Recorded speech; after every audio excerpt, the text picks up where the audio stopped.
Hello and welcome to Gritty Reboot, the show where we try to get as drunk as Nicole Hott did in this episode. I'm not even that drunk. Yeah, no, me neither. Got a long way to go. I'm not that drunk either, guys. I'm pretty good over here. It's 9 a.m. where you guys are, so I figure you're only like, what, 1.5 bottles deep. Yeah, it's a respectable amount. Well, Kevin, I can tell you're going to be on one for this episode. This will be another perfect podcast. Yeah, that would be a hard bit to keep up for longer than 10 seconds. We've already lost listeners. So, you just admitted that the Wynonna Earp acting crew is pretty dang good because Catherine Burrell, who plays Officer Nicole Hott, kept up being drunk on screen for several scenes. And she was adorable. Yeah. This was a part of the episode I very much enjoyed.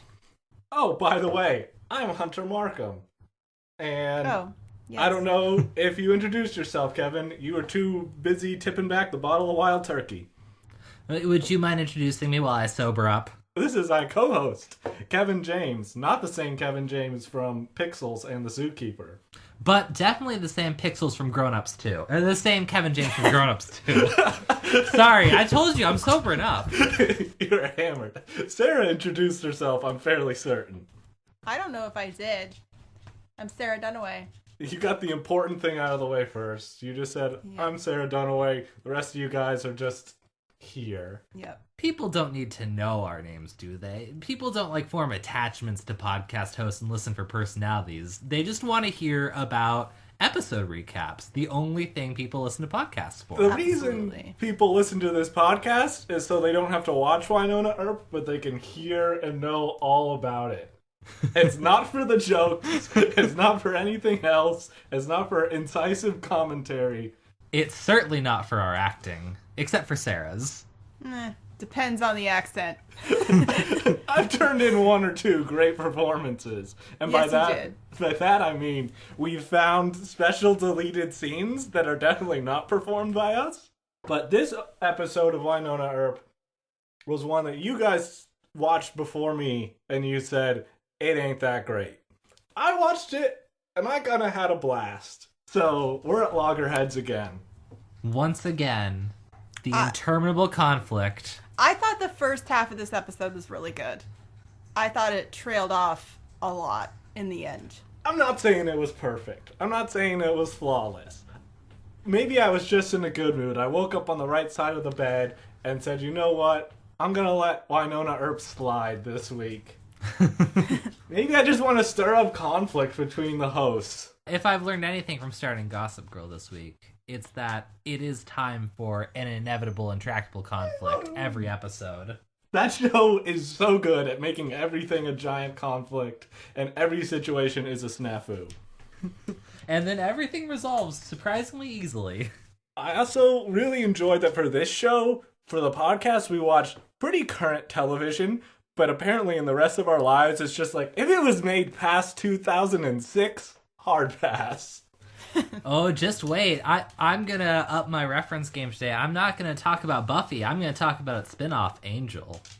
God, I forgot about that show. This episode of Wynonna Earp opened with something that we can all root for. People pretending to be police doing unlawful search and seizure. Well, are they pretending to be police? Because Dahl said that he was a deputy marshal, and then we see by the end of the episode he does have a deputy marshal's badge, so... I'm deeply confused about what Dahl's job actually is and what Black Badge is supposed to be now, what it ever was. I have so many questions that I know will never be answered.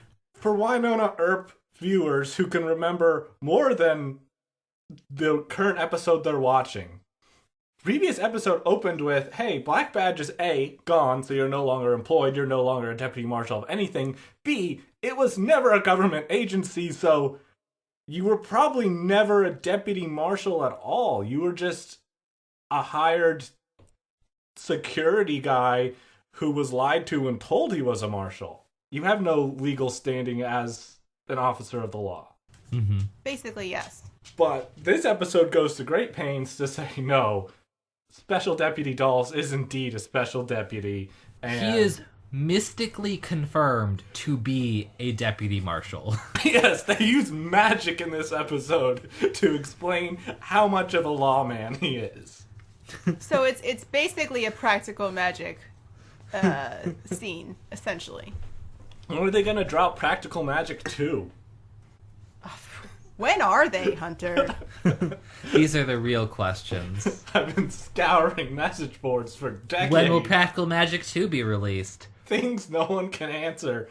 But apparently, with the legal backing of absolutely nothing, Dolls and Wynonna kick down the door of the house where Mercedes and her also possessed sister live and are searching around for the creepy, rapey Tucker kid. Mm-hmm. I mean, it's pretty illegal what they're doing. Sure, they're going after demons and a really creepy little jerk. So I'm support them as characters, morally unconflicted. Yeah, I mean, and obviously the Gardner family is lying through their teeth, which is extremely obvious. The women are just kind of like chilling in the parlor and, you know, basically say like, oh, I don't know, he must have drugged us and gotten away. Oh, well. Wynonna and Dolls kick in the door, and then you hear the most bored help calls you've ever heard. Like, we were ragging on our own acting abilities, but this is just like, help, we're locked in here or something. Help, Please. I guess. Like, it could be like an April Ludgate scene from Parks and Rec. Are you the Uber Eats driver? Oh, please help, then I get help. Also, we ordered Thai like an hour ago. It is funny, like, how suspicious they act, too, because, like, one of the first things they say is, like, we're victims just like everyone else in the town was. Like, how do you know you're victims like everyone else in the town was? No one said that. Yeah, no one else in the town remembers that they were asleep. Because that was the whole thing of last episode of no time passed for anyone else and nothing changed for them. So wouldn't they just be like, yeah, it's another normal day here. Tucker's just stepped out for a minute. Mm-hmm. It seems like they would. Also, when they announced that Tucker kidnapped a woman, their sister's basically just like, yeah, that was only a matter of time. Which is accurate, but a little nonchalant.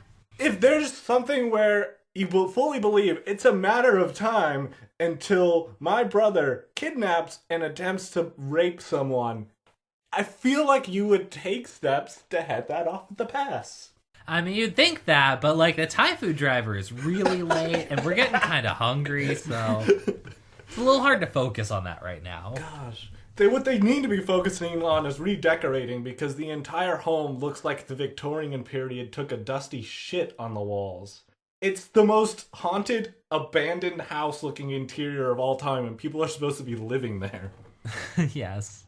And outside is not even a driveway or a car or a garage. It's just a house in a field of snow, because apparently these people haven't heard of shoveling. I don't even know how they get around. Yeah, and they have to have a snowblower. I mean, at this point, they're possessed widow people, so I think they just hover like 3 inches off the ground. Oh, there is that. There's that. They're getting around just fine, but posing as actual human beings, they're not doing a good job of that. So going back to our lingering question, what on earth was Black Badge? Jeremy informs us that the widows had been in Black Badge's possession for 100 years, and they just never got around to researching what they were because bureaucracy got in the way, which raises so many more questions. So, here's my theory. Black Badge is a museum. It's just like Indiana Jones, where the Ark of the Covenant in that final scene gets crated up and put away. And the whole movie, Indiana Jones is just like, this belongs in a museum. Black Badge, therefore, like every museum, never looks at any of the things in their collection and just keeps them in a crate for, I don't know, give or take 100 years. Yeah, they're just very specific hoarders, basically, I guess. Is it old? I'll keep it. You would think demons in a box would be something that, check that out sooner rather than later. Yeah, I mean, especially because it seemed like Black Badge could do all kinds of things if they wanted to, like walk into a bar and start shooting people. But I guess they can't open a box. No. I don't know. And they've existed for 100 years, so this corporation, this non-government entity, has been around since before the Great Depression. Yes. And that's a lot of red tape to tie up, like, just checking out what something is for that long. Like, there have been some incredibly slow bureaucracies throughout history, but I think even Imperial China moved a little quicker than that. This is Byzantine in its impenetrability. Well, first you have to submit a requisition form, but then you have to do a requisition subsection A2 because it's a pre-World War II artifact. I just feel like you have to go through training for crate opening. You have to have a safety supervisor there. And something that gets sort of touched on in this episode, but never really revisited. Wynonna and Dolls go there and say, "You two sisters are acting really suspicious. I know you're in on this bad stuff that's going on. I just don't know how yet." And they say, "We're gonna keep an eye on you," which they kind of do for 5 minutes, and then never come back to that fact, or the fact that the possessed sisters are like, they're on to us. We have to find the third seal to do whatever bad thing we're doing, and there's only one person left who knows where it is, and we just leave it right there. After minute 5, we never circle back around to this again in this entire episode. I know what the seals are, but I find it way more fun to imagine the animal when we're talking about finding the seal. And just like that they're going to come across it like on an open prairie covered in snow, and it'll just be waddling towards them. That's what I want. This is just a normal prairie seal. They pop up everywhere here, just like people do. Just like people do. That's how the Wynonna Earp universe works. In the Ghost River Triangle, humans, houses, and animals just crop up out of nowhere. You're not wrong. But yeah, Sarah actually had a whole point about this whole opening and how it threw her off.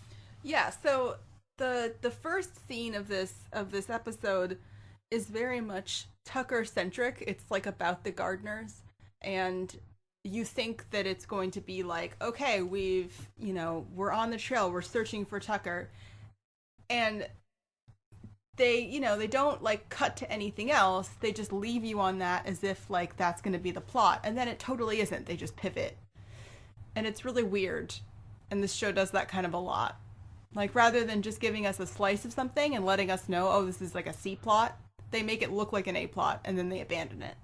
You're absolutely right, because they go to the Gardner house and interrogate them, and then as soon as they leave, the possessed sisters are like, "We have the Stone Witch's skull, but like she's dead, and she was one of the only 2 people who knew where the seal was. But we're gonna burn the evidence of her little shriveled skull and move on with this." And then it cuts to theme song, and you say, "Oh, the rest of the episode's gonna be about this. They're gonna be trying to find this last person."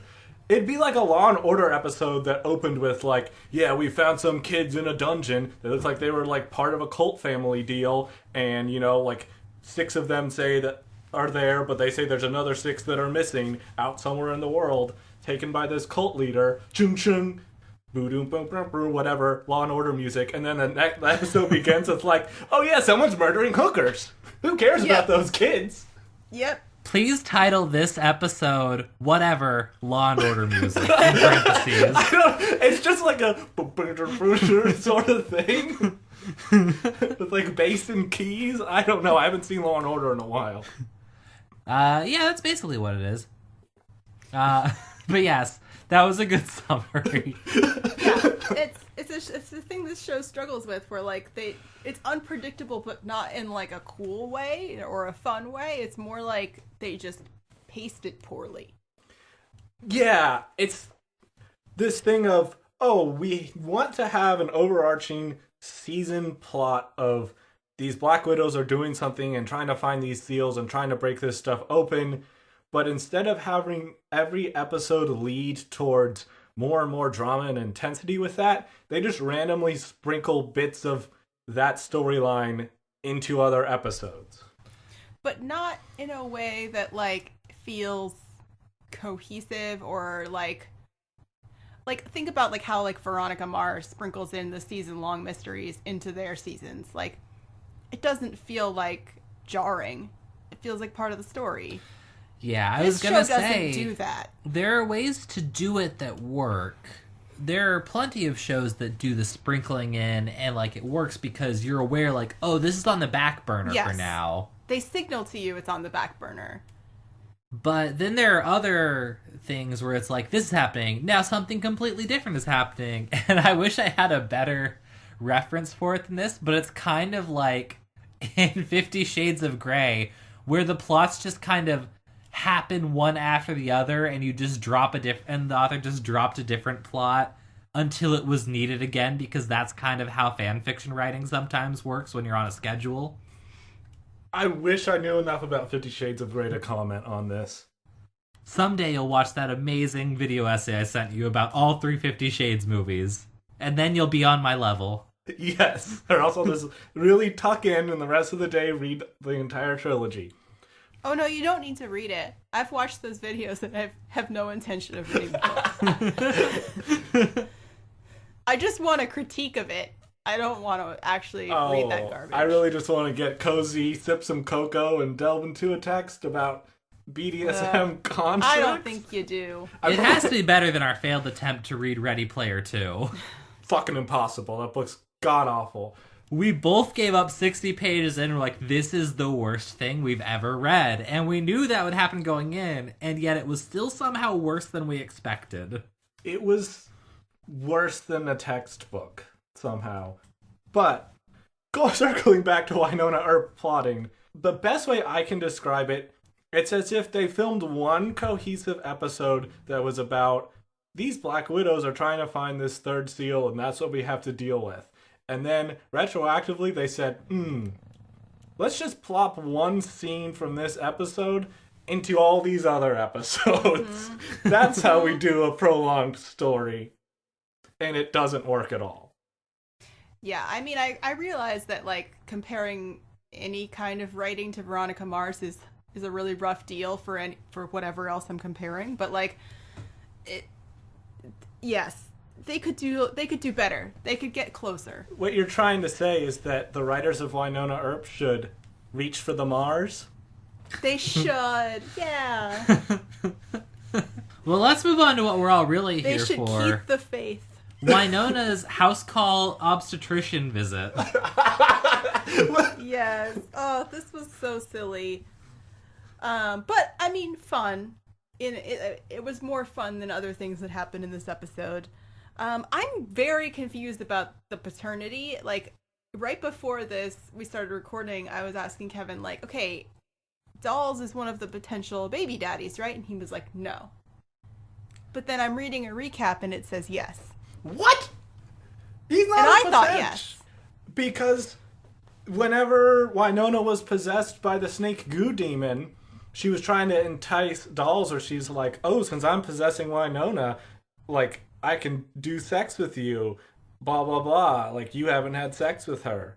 So I was like, okay, yeah, that rules him out as a baby daddy unless... It is possible this recap is Yeah, off. the recap could be wrong like I was maybe wrong.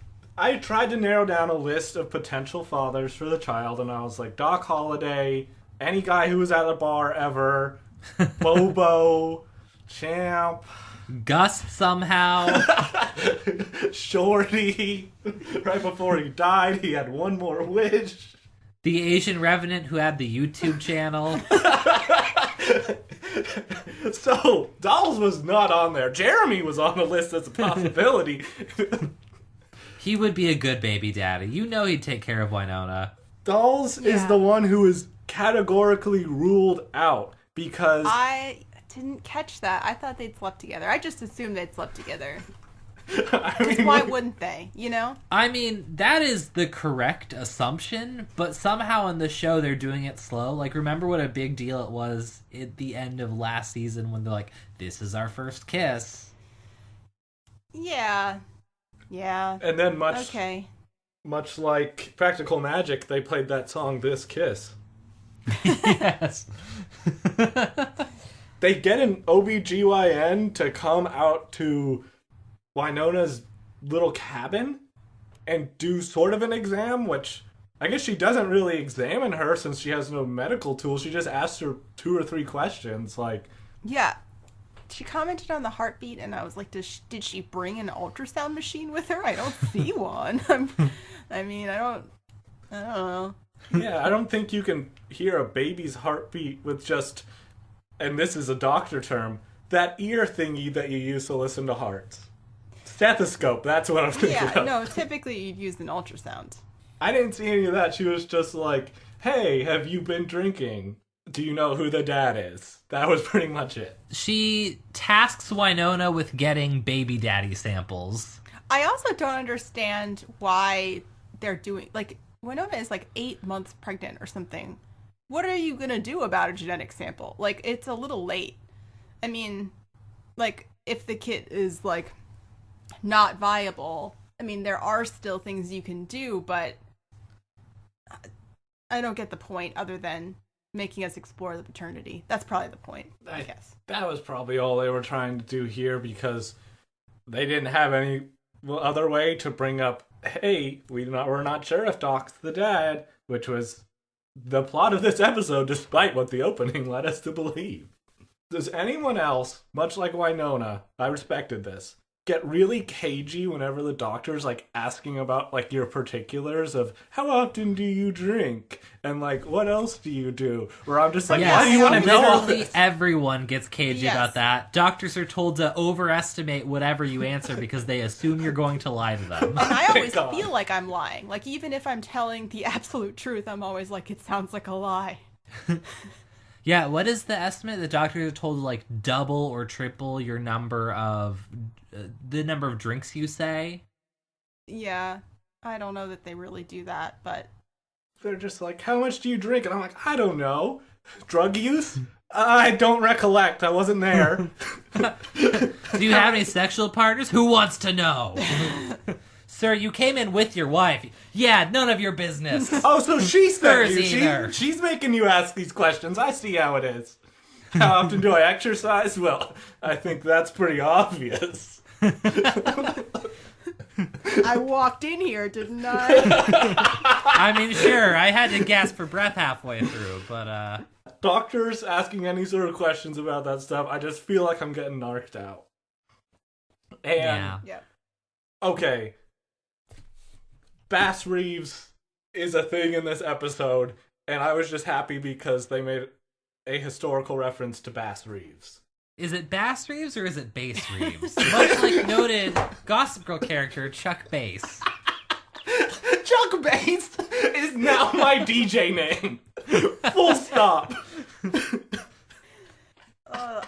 I did not know who this was.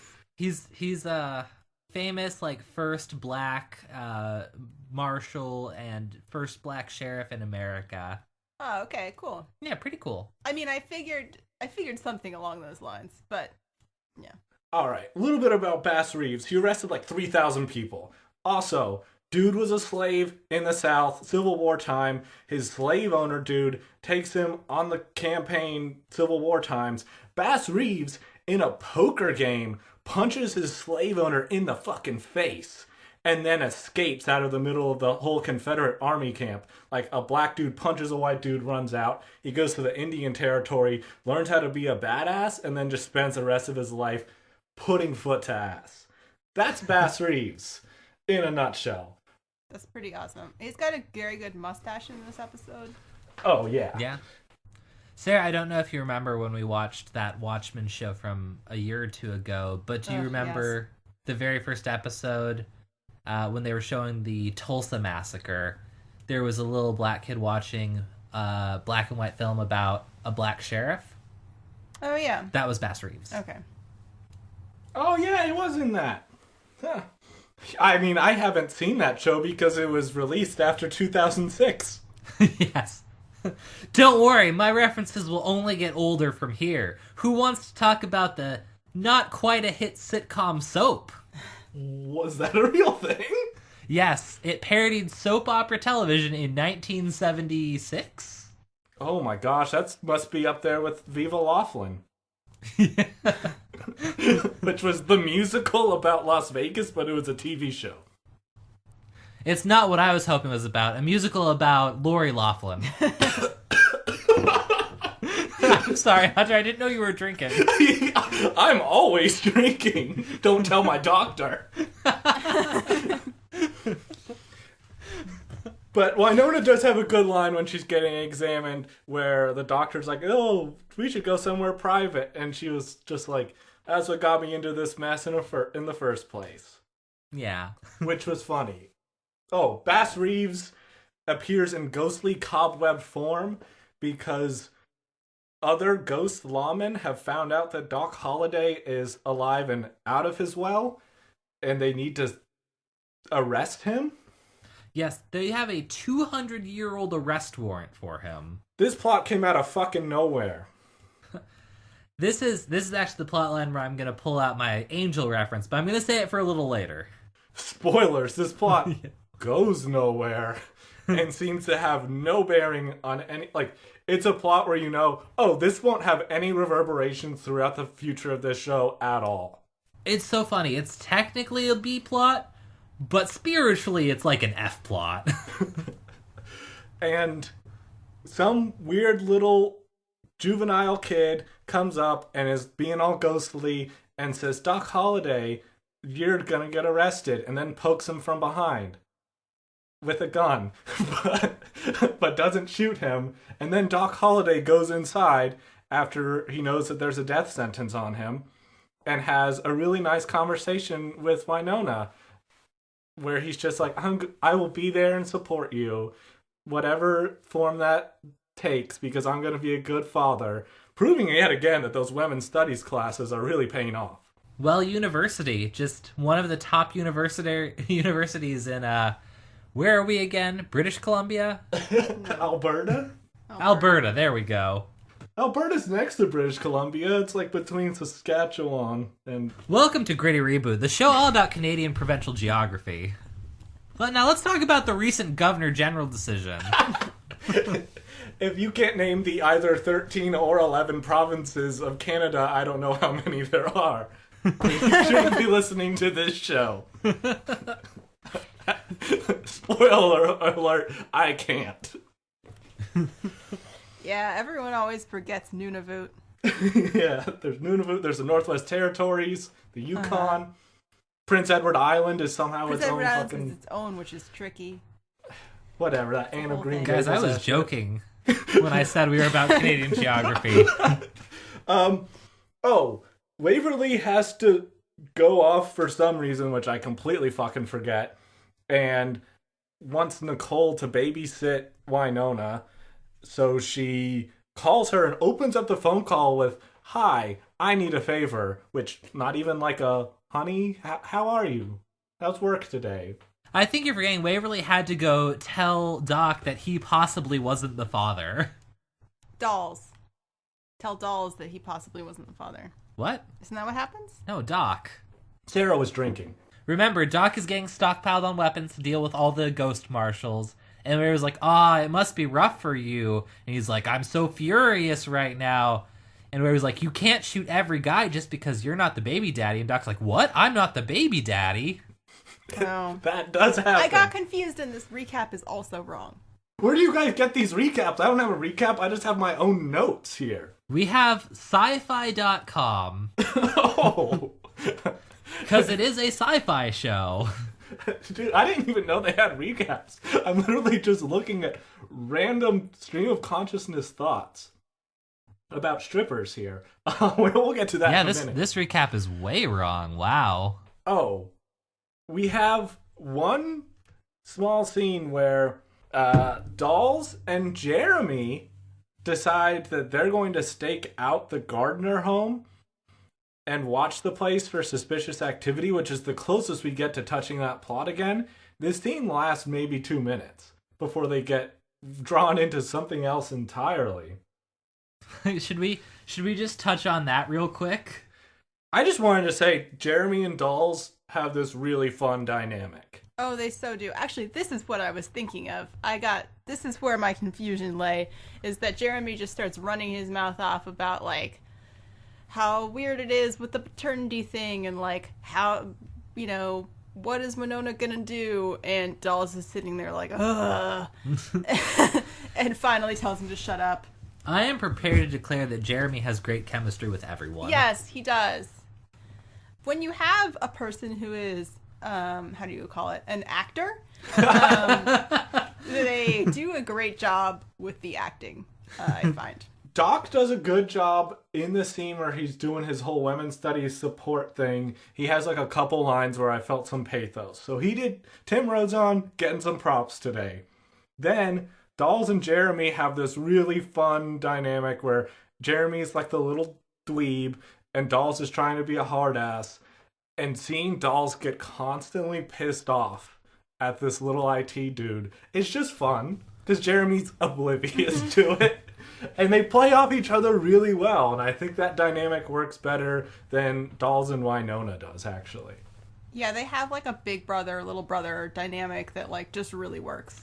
I'm just putting this out there. I think that Jeremy needs to get into a poly relationship with Doc and Dolls because he humanizes them a lot. Mm-hmm. Well, we get very close to that in this episode. Yes, we do. If only it had gone that next step, then I would have declared this the greatest episode of all Wynonna Earp history. Yeah, so let's just cover it real quick. Jeremy decides to do some analysis of the Widow paralytic venom, and that somehow results in him binding himself, Dolls, and Doc Holliday together so they can't move like 6 inches apart from each other. So they really are a throuple.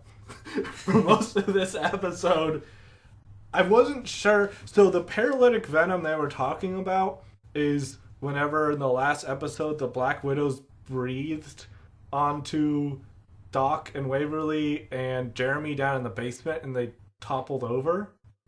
Mm-hmm. Okay, I just wanted to be clear. I'm like, I think I know what we're talking about here. Yes. Yeah, that was not super clear. It's also weird because, like, in that scene, Jeremy accidentally releases the paralytic venom, and this is kind of what we were talking about earlier about, like, the show puts too much focus on things that won't wind up mattering. Mm-hmm. Because you think, oh no, he's going to accidentally paralyze them, and then the ghost marshals are going to show up, and they can easily kidnap Doc or whatever. But no, it just creates a bad smell, and then they want to walk out, and then that's how they find out that they're all tethered together. Which is a long walk for that reveal. Yeah. Jeremy starts off with some sort of subterfuge where he's like, oh, I'm going to use this venom in order to create a vaccine so the Black Widows are not able to paralyze us ever again. And then that becomes, he recites a binding spell, and he's like, I fooled you guys. This is a spell to draw the Black Widows to us and bind them so that we can kill them.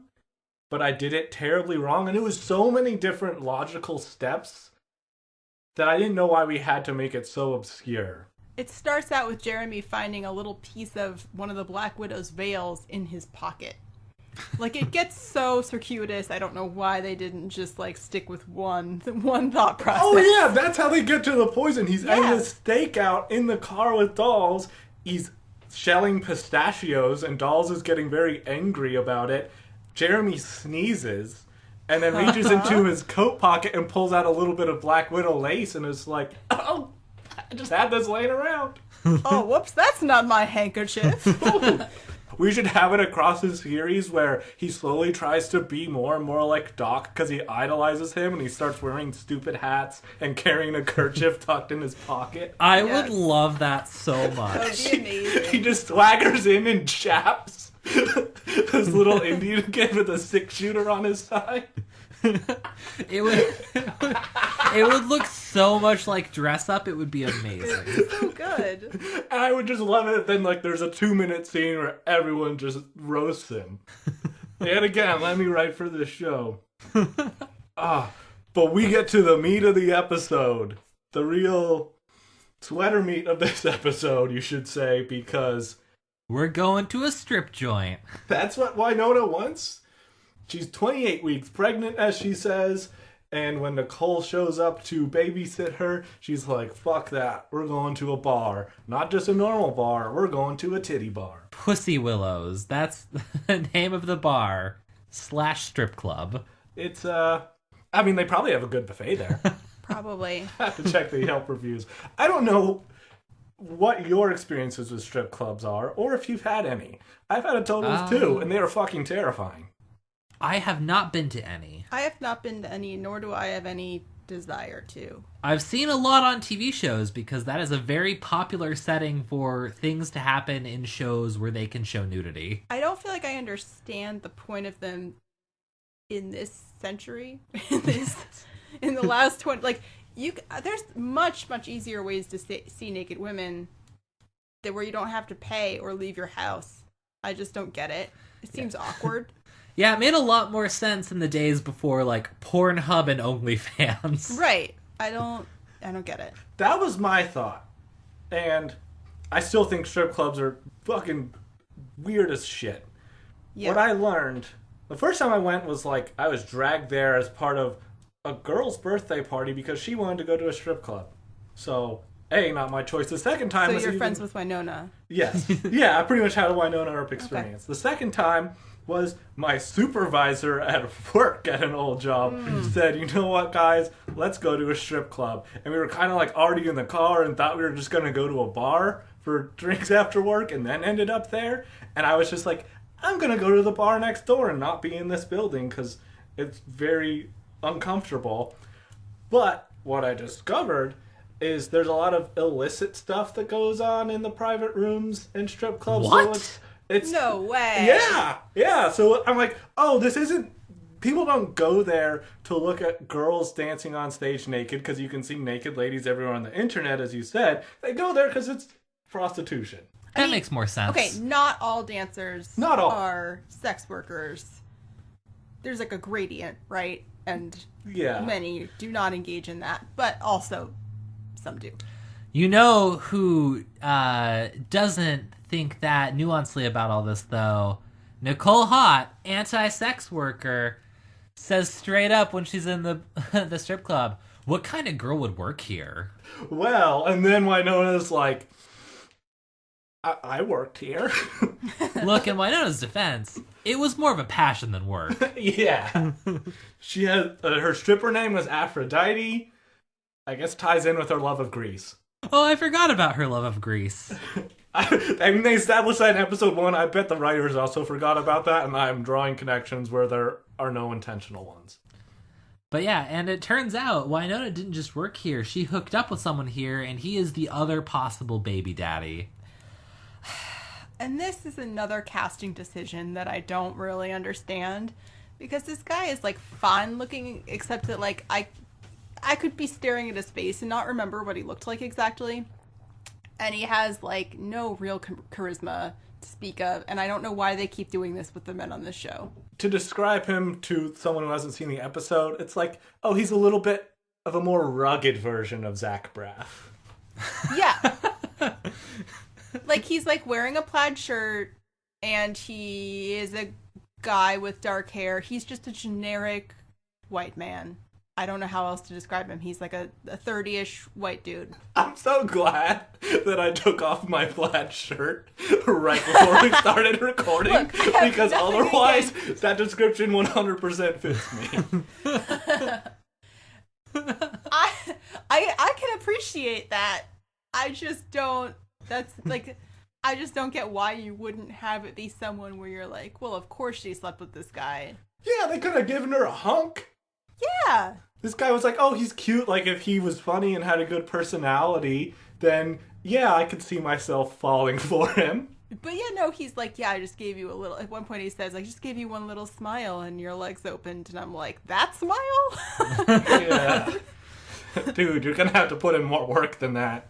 With what and what we learn immediately, like, we're not even in the strip club for, like, a minute, and we learn that the guy is a revenant. Mm-hmm. Which just... How did that not come up before? Yeah, he, like, looks at her and his eyes are flashing red. Did she not notice that? I don't understand the red eye thing, I guess, well enough. Like, can they control it? It seems like that would happen during sex, probably. Mm-hmm. His O face is just his eyes turn red, and he does that weird deep voice thing they have all the Revenants do on this show. Yes. That is fucking terrifying. But what comes up in this part is... Oh, I think a lot of things came up in this part. The question that's broached is, and instantly this was my thought, can Revenants procreate at all, let alone with humans? And the show first has the guy say, this has never happened before, we're the new Adam and Eve because I'm a strip club bartender Revenant and I impregnated a human. And then later he says, rumor has it that it has happened before. I wish we could have learned more about that somehow. Great news, because originally the script for this episode was different, and there was some more exposition provided. Which is great, because that's what we've been asking for from this show, but bad because they cut it out. We do have audio from this scene, however. All right, play that clip, Hunter.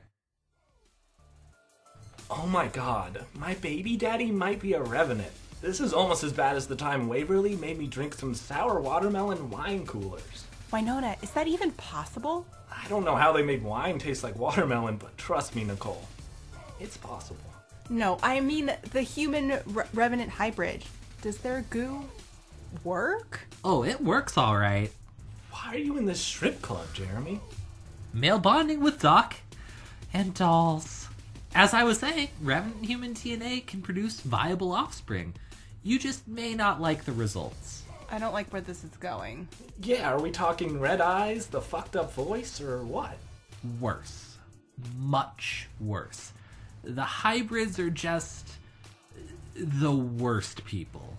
Expand.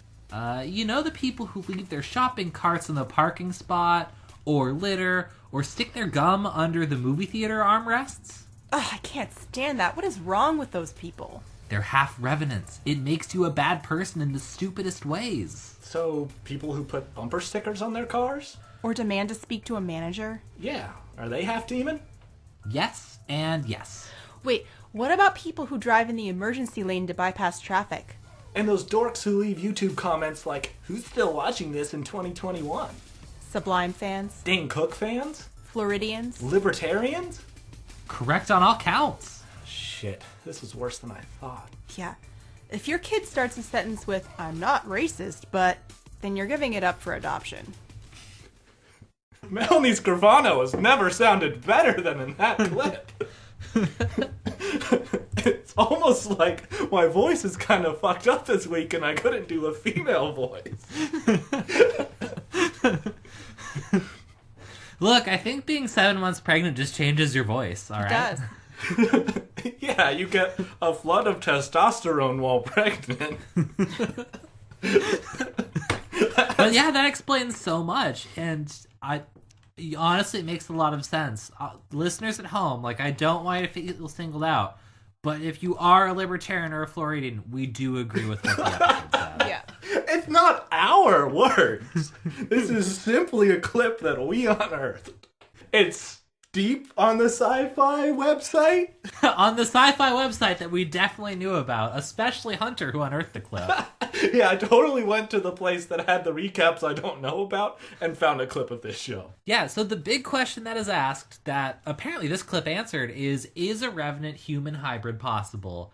And we don't know because they chose to cut that for some reason.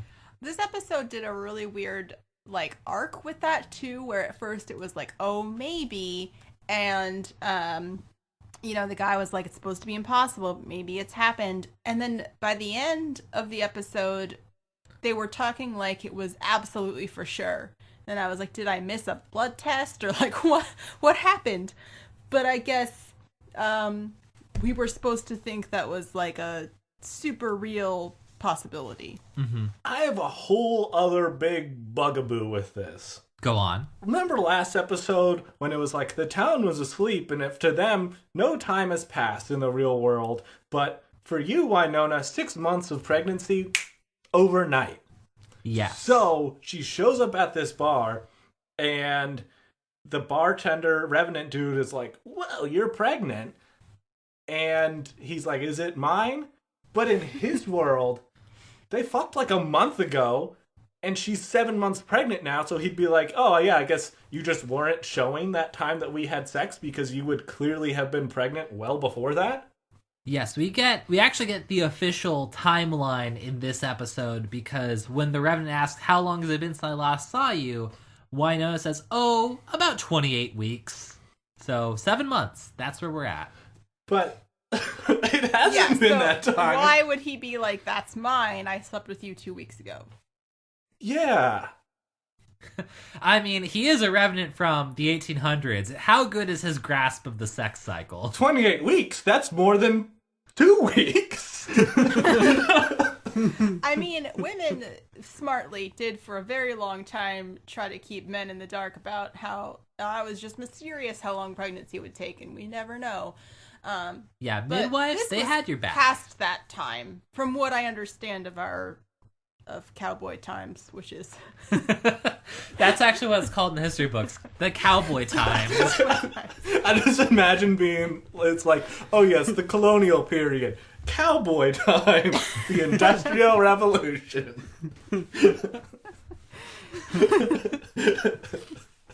But yeah, that's one of my favorite little bits of history, that midwives and pregnant women just teamed up and like, we're not telling men shit about how this works. I think it's great. Also about drugs that cause, like plants that caused abortion. They just kept it all under wraps, and I think that's beautiful. You gotta do what you gotta do. You gotta find some way to get by in this crazy world, and right? A little bit of lying to your partner is completely fine and acceptable. I think we can all agree on that. We here at Gritty Reboot want to endorse cheating on and then lying to your partners. Also, I love...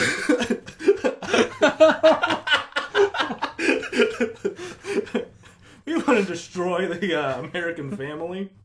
Wynonna says, I thought I'd never see this guy again. But it's purgatory, so it's a really small town, so you just kind of figure that word would get around if you bang the bartender at a strip club, because bartenders at strip clubs... Just a wild guess. Probably not that close-lipped about who they have and haven't had relations with. Yeah, there's like 47 men in this entire town. She's gonna run into him again. 47 men in this town, and like 30 of them are still Revenants. Yes.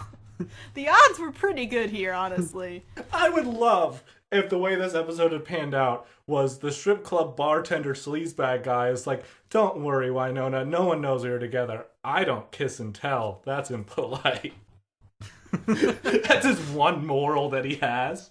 You gotta have some scruples, I guess. Some people say you have to have at least one vice. This guy, because he's on the wrong side of the track, says, hey, I gotta have one moral. Yeah, and this one thing that is great about this scene, as we've kind of touched on, is Nicole Hott gets a lot of great drunk lines throughout this episode. Yes, I really enjoyed Nicole drinking all of Wynonna's drinks and then just being fun drunk Nicole. It feels like we have not seen her kind of cut loose at all yet, and it's about time, and now I want her and Jeremy to get drunk together, please.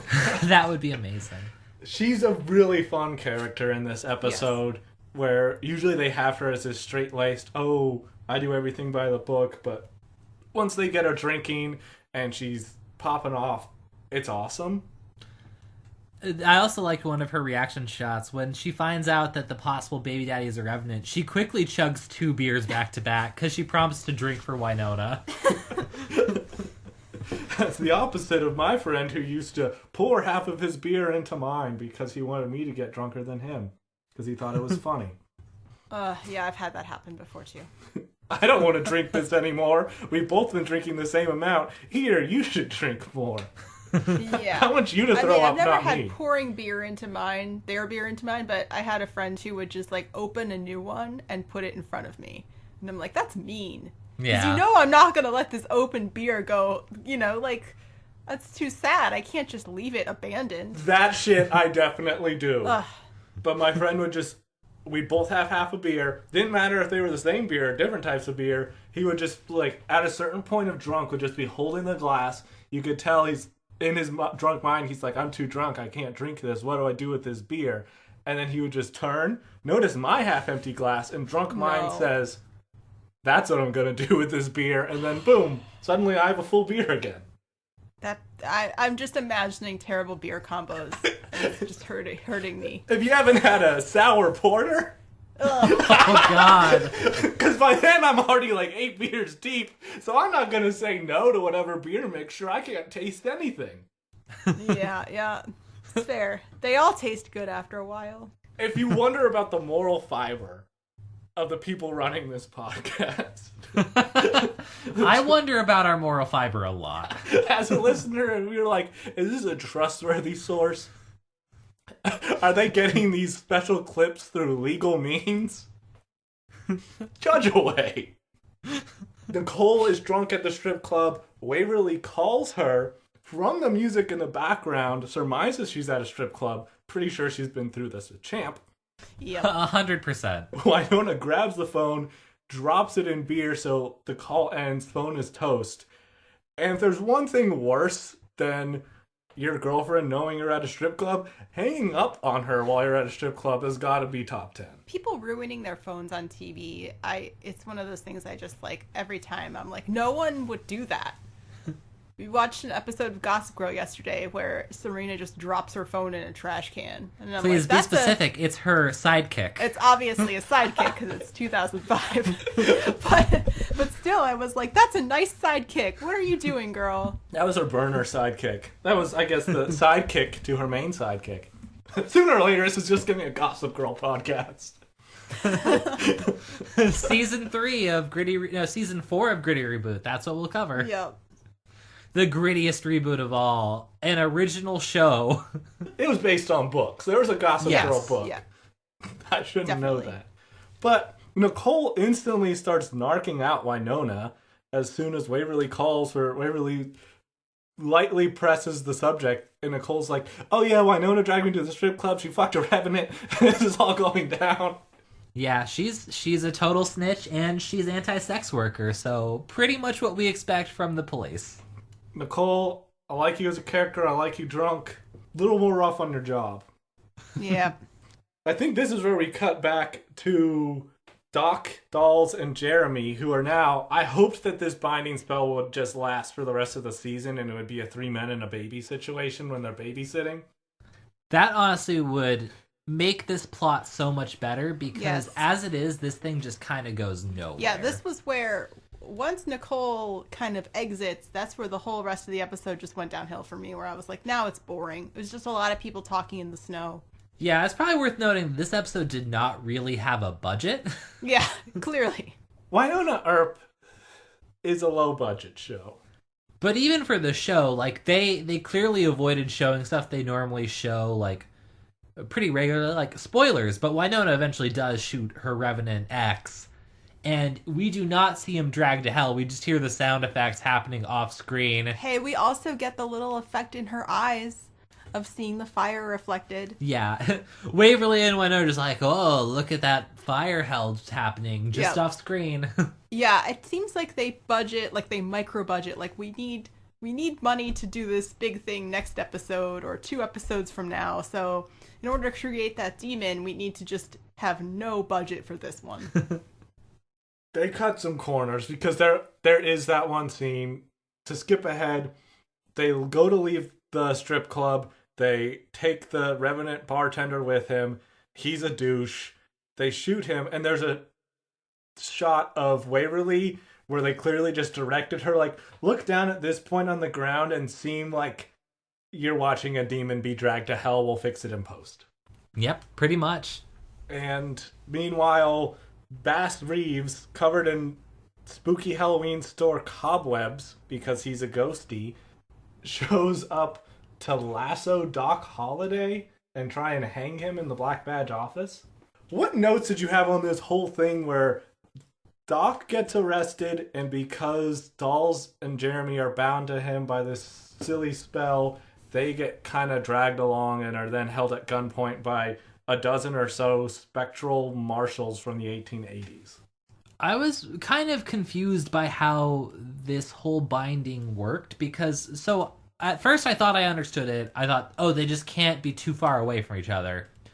But then they start doing like weird physics stuff, like when Doc Holliday starts being hanged, Dolls pushes Jeremy to the ground, and that causes Doc to flip horizontally up on the ceiling. Like it's a pulley and lever system, or like Dolls is the fulcrum, and they're like opposite ends of a board. I did not understand how this was working. I was completely lost because at one point Jeremy's piggybacking on Dolls or something. Because when Doc initially gets yanked into the air by his neck to be hanged, Jeremy also gets lifted off the ground, although he is not tied to anything. It was never really explained. It was just like, stuff happened. Yes. And you say, okay, I guess that's how it worked? Yeah, I kept this episode thinking that I'd missed something that I hadn't missed. Like, I was just like, I don't really understand what's happening now, but I don't think there was anything to understand. It seems like they just want an excuse for Looney Tune physics, which, I get it. That's fun. It was weird. You could have had some line where Jeremy explains the spell and says, oh yeah, like it's equal and opposite reactions or something, so... Yeah. Or whatever, like, whatever direction one of us moves in, the other ones will be pulled by the spell. So if you jump off a cliff, we'll be dragged down with you, Doc. Yeah, explainer lines are great, Wynonna Earp writers. If you're listening, just give us just a tiny bit of exposition sometimes, and it's just going to make it go down so much smoother.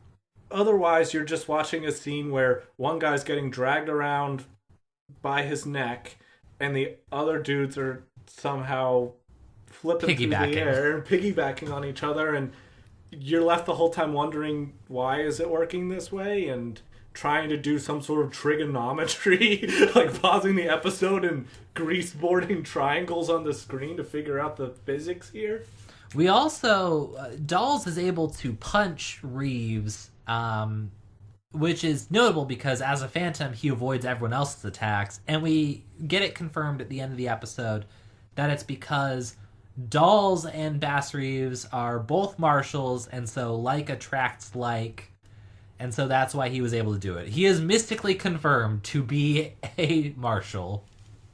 And I totally missed that until you explained it just now, because in the episode, Doc couldn't punch him. Okay, whatever Jeremy throws goes right through Spectral Bass Reeves, and then Dolls decks him, so I was just like, oh, it's because Dolls is like a demon lizard dude. That was my assumption at first too, but it's explained at the very end. That's their whole thing. They get trotted out into the snow for an execution style thing. It was weird, and I guess the crime that Doc committed was hitting on someone? Or sleeping with them. Probably that one. It was something like, oh yeah, like something seducing the judge's wife with intent to have sexual relations, which I didn't know was really a crime. No, also seems like they would have gotten the wife for that. Like, that's how it always, worked and works, basically, is like the woman gets blamed. I don't get why he was the one called out for it. Yeah. Doc has some little scene where he doesn't exactly know why the ghosts are after him. And he's like, it could be this one thing, could be when I stole from a shipwreck. I wanted him to keep going. We're like, could be the guy from the 7-Eleven, because I always fill up my Slurpee and then drink some and then refill it, and he yells at me for that. Could be my ex Christy, or Samantha, or Elizabeth, or Liz, or Betty, or Lizzie.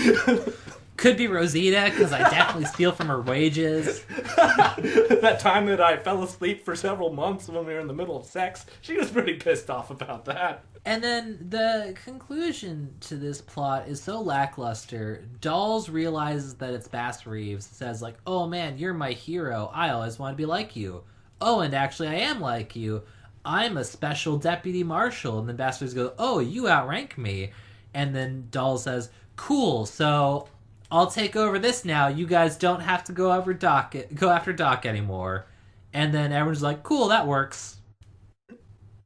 It's the lamest conclusion after we've had all this stuff of they're trying to punch him, and they're drawing their guns, and they're having Mexican standoffs, and then it just comes down to like, oh, I'm also a lawman, so it's okay. Pulling rank. Goodbye and now. I'm just gonna tear up this contract and pretend that just tear up this warrant and pretend it doesn't exist. And you, as dedicated lawmen who have gone into the afterlife to continue being lawmen, will obviously be cool with my abuse of power here. Because hierarchies are important, and that's really all that matters. I would have preferred if Bass Reeves had done some bartering there, where he's like, fine, we won't kill him, but can I, like, shoot him in the foot at least? Like, no, you already got to brand him.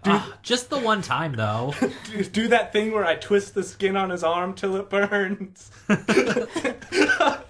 mean, I just don't want him to get away with it. He looks so smug. Oh, and this is where I had my Angel reference. So, for our listeners at home, Angel, the spinoff of Buffy, centers on a vampire with a soul, Angel. But he did not always have a soul, and so he committed a lot of, like, really evil acts in the past. And in, like, season 3 or 4, his past catches up with him, and a vampire hunter whose family he viciously tortured, like, goes after him. And that is the season villain, this disgruntled enemy from the past coming after him. And I totally thought that's what was happening here. Like, Doc's past is finally catching up with him. We're going to get, like, a mini arc where he's got to, like, face up to all the bad stuff he did. Nope, just kind of ends abruptly. That would have been so much better. Yep. Also, how amazing would it have been if I had said, oh yeah, I'm very familiar with Angel. I've never seen a single I've episode only of... seen Angel, actually. I've never seen Buffy the Vampire Slayer. You've never seen Angel? But I've watched every No, episode. I was joking. Okay. I've only seen Angel. That's just so weird. Like, I'm sure there are people out there who have only seen Angel and not Buffy, but they're weirdos. I technically saw Angel before Buffy. That's weird. And it was very weird because, like, I was finally old enough to watch, like, TV-14 TV shows during the last season of Angel's run. So I saw season 5 of Angel before I saw any of Buffy or any of the rest of Angel. Did you actually wait till you were 14? No, I was 12. Okay. But yes, my parents were weirdly strict about that stuff. Okay. I don't know why I never watched Buffy or Angel or any of that, why that was not a thing in my house. It might have been against the rules. I don't remember the rules. It was not against the rules at my house. I was 11 when season 1 of Buffy came on, and I watched it from then. Yeah. Cool kid over here. You were one of those kids whose parents let them watch South Park, weren't you? I never wanted to watch it, but they would have, yeah. Damn. All right. Because that was not allowed in my home. Mine neither. There is one scene where Doc says that he's not going down without a fight against these ghost marshals. And then they start kind of reading him the charges, and I really wanted it to transition into just like a courtroom drama for the rest of the season. Yes. Where there's just like character witnesses. Jury selection. Because I was like, oh yeah, this is going to be a mini arc. This is going to be a thing that takes several episodes to resolve. And I was like, well, they can't shoot him, so I guess there has to be, like, legalese. Yeah. Fuck if I know. And then, I guess I did mention it earlier, but Wynonna has captured the gross bartender and takes him out to a secluded spot in the trunk of a cop car.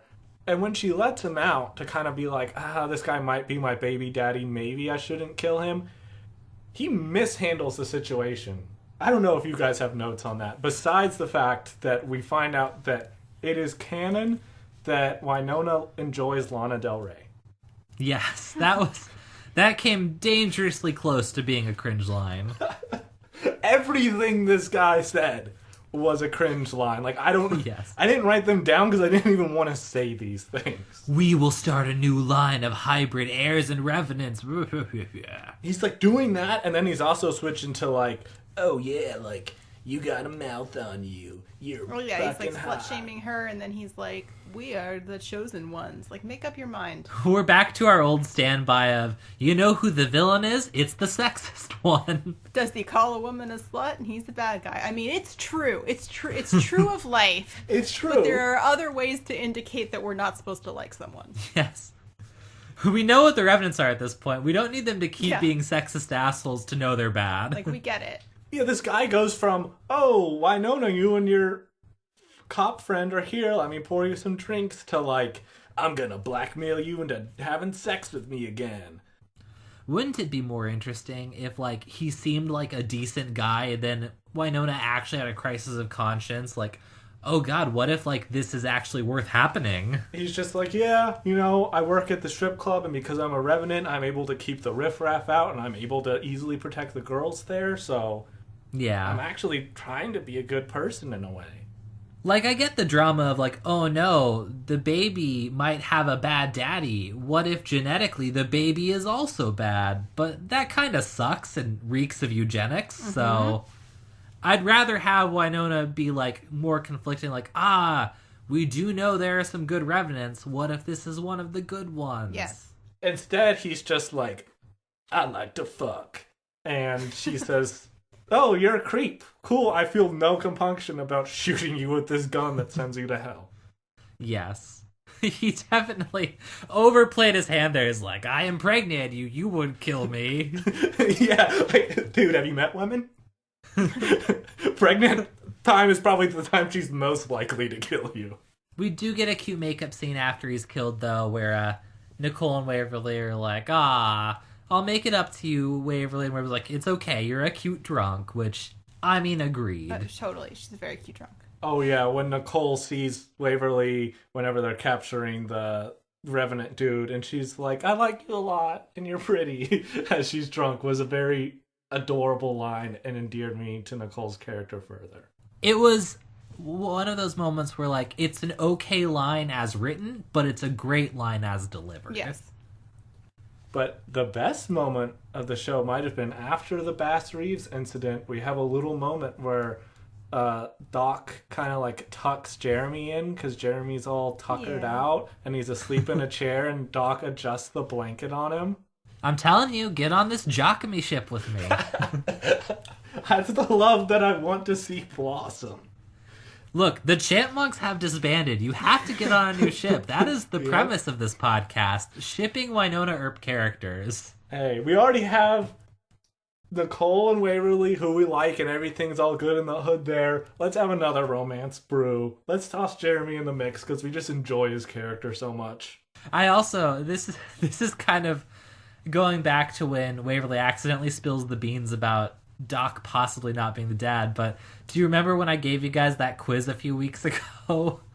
And I was like, and there's a comedic misunderstanding between Waverly and Nicole, and your guys like, that sounds too far-fetched. And then we have something like this, like, that's about the level of far-fetched I was thinking when I wrote that quiz. Yes.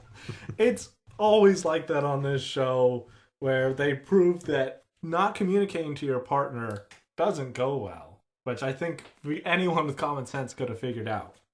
The show ends on everyone's favorite cliffhanger, because as if one unsolved paternity crisis wasn't enough, because at the end of the episode we still don't know who Wynonna's baby daddy is, Waverly decides now's the right time to say, by the way, I'm not your actual blood sister, Wynonna. Let's open this can of worms. So I guess instead of following up on the Black Widows who are searching for a seal to unleash the ultimate evil, we will have further episodes of let's figure out who our parents are? I guess. Fun with genetics. Is paternity like the theme of this season? Because that kind of came out of nowhere. Yeah. I think the theme of this season is, oh fuck, our star got pregnant. Yeah. Yes. Yeah. What do we do? What do we do? Well, we don't have a budget, so that should make things even harder. Wynonna just sits down at Shorty's for the rest of the season. That's all she's gonna do. Waverly is the new heir. I know we said she's not an Earp, but she's the new heir. I'm completely okay with that. Wynonna deserves a break. Maternity leave is essential. And it doesn't matter if you're killing demons or whatever else. You gotta take some time to recover after giving birth. Which Absolutely. seems like one of the most physically terrifying things in all of human existence. Yeah. I mean, I've never done it, but thinking about it is very daunting. Mm-hmm. I don't even have to face that possibility, and thinking about it is daunting. recap of this episode was Doc did something that doesn't matter at all, and Yes. Wynonna still doesn't know who the father of her child is. Yeah, we basically went nowhere. What I love about this show. They took us for a ride around the block to put us asleep like a grumpy baby. and that's what I think that's what Sarah and I were kind of getting at with, like, this episode really kind of, like, fell apart in the back half because, like, there was a lot of promise and potential here, but it feels like we're just fundamentally in the same place and nothing meaningful has happened. Yeah, and there wasn't even like a satisfying resolve to anything within the episode. Actually, yeah. They brought up the whole paternity question thing for Wynonna, didn't resolve that. And they also still have all of the Black Widow stuff equally unresolved. So if anything, the story just added more layers of mystery without giving us any hint of an answer of anything at all. And Tucker, the gross little creep, who tried to rape someone in the previous episode, who they were hunting doggedly in the opening scene, they are kind of like, oh, we'll let that simmer. Yeah. He's probably not a danger to anyone. We won't worry about that for now. It's also just... Let's go clubbing. Yeah, let's go to a strip club, guys. I think another reason that this episode feels like it doesn't hit quite as hard is the drama just seems so manufactured. Jeremy accidentally binds everyone together in a way that doesn't really make sense or flow. It turns out Wynonna slept with a Revenant a month ago, and it's just coming up now. It's not like something that was seeded in. It's just like, oh no, more possible baby daddy? Yep. And Revenant, like, it's not out of character for her. It just kind of feels a little cheap, I guess. It would have been better if they had, whenever we found out she was pregnant, instantly the viewers know that, oh, she's been with more than one person who's the baby daddy, and we already have that suspense put on us as the viewer. Mm-hmm. That would have been a cool way to pull this off, but yet again, I think that the hands of the writing team were tied by Melanie Scarfano walking into work one day and like, guys, I'm pregnant. Yeah. And that really fucked them. Not that they're doing great with the cards they've been dealt. They're just... they're playing 52 pickup with those cards. There's other things they could have gone in so many different directions. It's a sci-fi show. Like, they could have just been like, oh, it's the prophecy of the widows is that the widows have a demon baby, and so they will infect someone that they encounter with the baby. Yeah. Or, like, I don't know. Like, there's just a million things you can do with a show like this, because there's no... You can just say that makes sense in this universe, and we'll go along with it. You have unlimited freedom to make your own rules up in this universe, and yet they're kind of sticking too close to the book. Mm-hmm. Mm-hmm. So to speak. Well, anyone got any cringe lines? I've got one. Okay. It's kind of a series, and I'm going to paraphrase because I didn't write them down. But creepy Revenant dude, when he starts being sexist, is like, oh yeah, like, you spread your legs, you're a whore. He uses that word to describe the woman holding the gun. Then Waverly says, shut your pie hole. And he turns to Waverly, thinking this is a dynamite bon mot, and says, I was talking about her pie hole.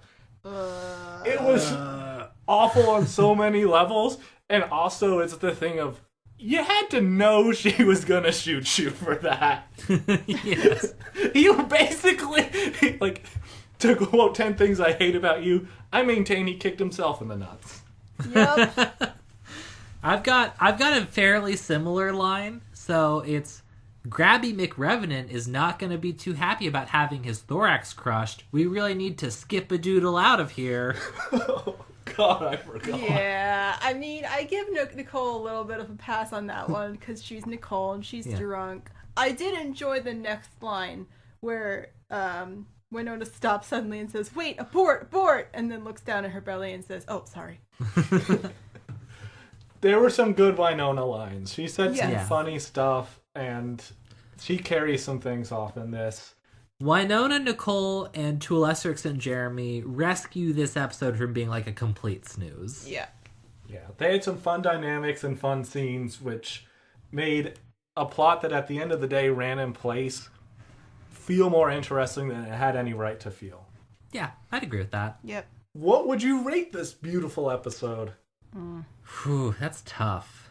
I'm gonna give what I think is a little bit of an inflated score for Drunk Nicole. So I don't think the episode is worth as much, but I think Drunk Nicole gives a plus 0.5. So I'm gonna give it 3 demon baby daddies out of 5.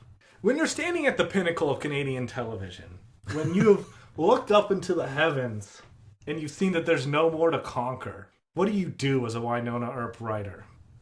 You do shit that makes no sense and goes nowhere. And for that reason, I'm giving this episode a 2.5 out of 5 Bass Reeves handlebar mustaches. That is about how many mustaches he's growing. Dude's got a sick mustache. Cannot stress that enough. It's pretty great. Yeah, I'm going to give this one 3 out of 5 peppermint shots. Ooh. Somehow our scores flipped, despite the fact that we said we were more negative on it than you. I think I enjoyed it in a popcorn way, but what I wanted out of this show was I wanted to feel like the big story was happening.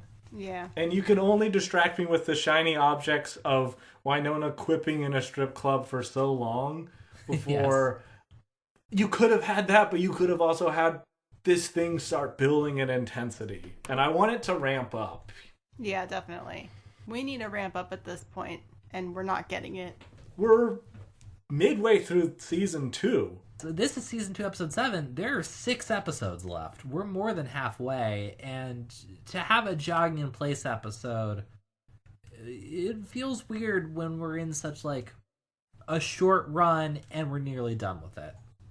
It's not like this is like a standard like 22, 24 episode TV show where it's like, okay, some jogging in place obviously had to happen. Who the hell can fill 24 episodes? Veronica Mars. Yep. Yeah. I had to say that. I had to say it so fast because I knew Sarah was going to. I mean, yeah, but again, we cannot, that's like, it's not a fair comparison to anyone else, I feel. Yes. And as a huge fan of anime, Sarah, I know that you're familiar with filler episodes. Yes, obviously. This entire podcast is like me projecting all my worst nerd qualities onto Sarah, and you can look back across the history of it and see like, yeah, like he's just not comfortable admitting how much anime he's watched. Actually, I don't know that this counts as anime, but we did skip a filler episode of Legend of Korra recently. Despite the jokes, I actually don't watch anime much. I think the last one I watched was like a year ago when it was girls driving around in tanks because I thought that was funny. But now I'm gonna Girl und Panzer. It was a very charming show, and it was just like, this is like pure and innocent. Nothing is more innocent than girls driving Panzer. Nothing's more innocent than Japanese schoolgirls driving tanks and firing them at each other. And my whole thing with that series was I am never looking up anything about it online because I'm sure people have sexualized the hell out of these characters, and I just never want to see that. I just want to keep it pure in my mind. But I don't know if we have anything else to say about this episode of Wynonna Earp. No. Next week, we'll be discussing Season 2, Episode 8, No Future in the Past. And wow, the episode title after that is a lot. Forever Mine, Never Mine. Just someone's too proud of that. It's going to be a Nirvana-themed episode, I'm assuming. No Future in the Past seems like something like a stoned person just says and comes up with that means literally nothing. Yes. Dude, there's no future in the past. It is what it is. That's one of my fucking least favorite things anyone ever says. That's up there with libertarians. Someone who says, it is what it is. Same, really. It's just like that shrug emoji. Just like, ugh. It is what it is. Like, well, why did you say words? You could have just said literally fucking nothing. Just not. And said the same amount. It is what it is. Thanks. I didn't know that. Fuck.